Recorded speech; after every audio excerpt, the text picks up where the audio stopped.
I a detail-oriented writer? Let's talk about it.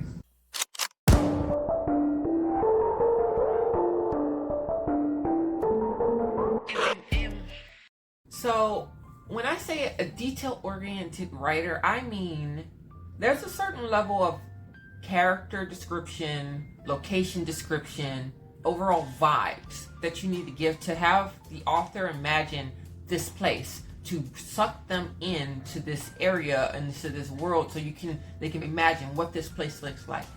I notice I am not a detail-oriented writer when it comes to scenery. Like Summon to a Fantasy World Left to Die, there's castles. It's the medieval, modern day time, medieval, not modern, medieval kind of vibe, right? It's not like a European medieval time. I didn't everybody do that, but most likely people will imagine that, right?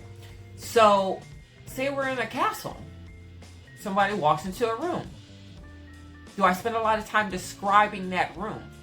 Oh, there's velvet curtains from these floor-to-ceiling windows, and there's old paintings and a marble flooring and these pillar posts lining the room. I do as little of that as possible because I myself don't care about how the room looks, right? I give you just a little bit to understand, okay, you already seen in some kind of movie, some kind of TV show, what a castle looks like, what a ballroom looks like, what a king's throne looks like. Like, you can always imagine. So if I just give you a little bit, you're like, okay, I see it, right?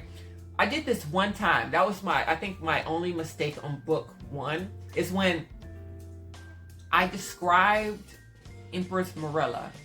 I was trying to give you the vibe that she's not just like a polished empress. That's her clothes are elegant. And yes, she is elegant, but she is boastful. I wanted you to understand that she's not just because empress or queen, she's not like, oh, I have decorum and I show no skin because we are conservative. She's not like, she's wearing this beautiful gown, but those are right there. You see flesh, you see skin. I wanted that, and I think I over explained that. I don't know. That was the beginning of the book. I was trying to get you a vibe, and I realized I started doing it less and less because I'm like, I don't really care as much.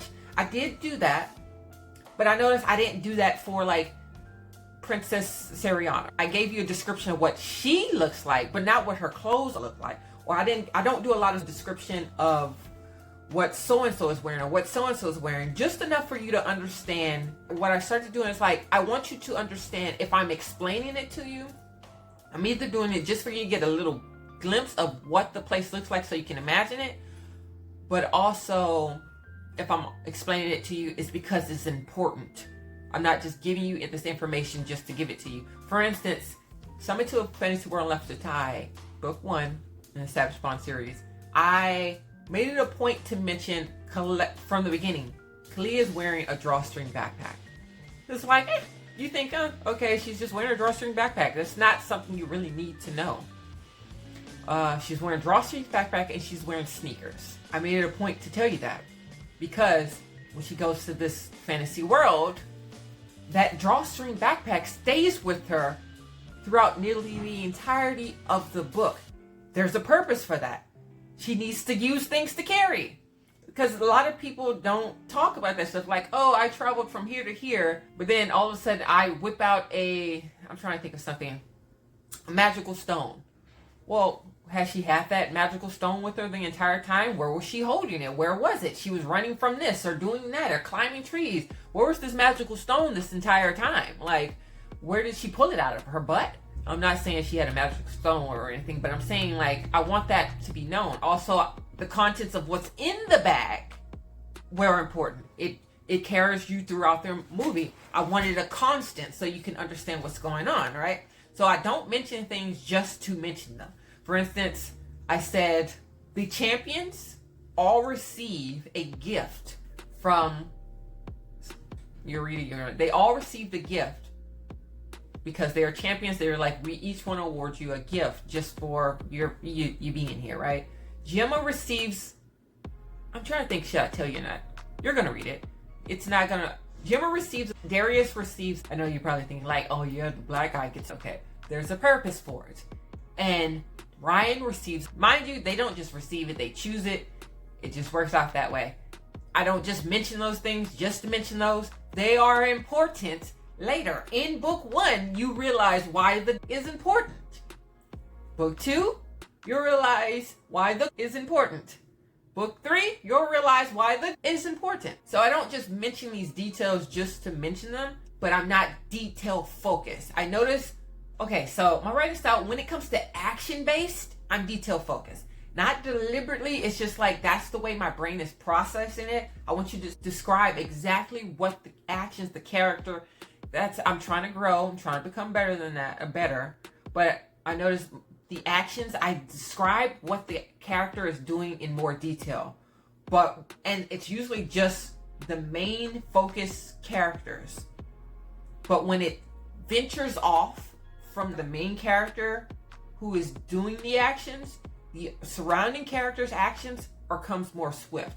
Or if it's not the main plot or main focus of what the chapter is about, it becomes more swift of what the actions are. Oh, they took her in here and they did this and she went this. You know, someone told me that, which is really, really, I myself didn't notice this. How long is this video? How much time do I have? Hold on. Okay, I have time. So I myself didn't notice this. They read my book. Someone close to me read my book and was like, I like how your book is not centered around what the bad guy does. So then the actions of the bad guy is what pushes the actions of the good guy, right? So when the bad guy decides, oh, I'm going to destroy, take over the world, the good guy isn't like, no, we have to come together and fight and destroy the bad guy. Anything the bad guy do, that's what the actions of the good guy reflects. Like, they go hand in hand. And they were explaining to me, like, I like how your character's actions aren't based on what the antagonist does. She causes the actions of the protagonist is what causes the actions of all the people around her, versus all the people around her's actions is what causes hers. And I thought, I never even thought about that way. I'm just writing the book in my brain, how it goes. For instance, like a detective show, someone murders someone, so now the actions of the detectives to try to discover what the bad guy does, how the bad guy is hiding this, or how to, like, my character's actions have nothing to do with whatever a person is doing, is whatever she's doing that's causing other people to react. It's like a flip. So in book 1, she finds herself somewhere she wasn't supposed to be. She put herself in that situation. And everyone around her is like, yo, who are you? Why are you here? And she's like, oh, I'm here because ... Can you help me? And they like, you are trespassing? You are not supposed to be here. Get out or never leave. Whatever, you'll know when you read it, or if you have read it. But it's just like, I never thought of it like that. And I was like, oh, I didn't realize I was doing it different. Okay, so I do a lot of, did I do this in my last book? No, I didn't do. So my books before Savage Bond series was just like narrated type style, main characters going through life, right? I've really gotten into, and I feel like I'm just stuck in it. Like I like this style way better, which is first person perspective based focus. So if I say chapter 1, Kalia, that chapter is told from the perspective of Kalia. In a fantasy world left to die, I might be like chapter 6, Midas. That chapter is told in the perspective of Midas. Also, I noticed my first book, I noticed what I would do is, I might cut this into 2 videos. So I'm not detail oriented. I don't tell details for the sake of telling details. That's it. Bye.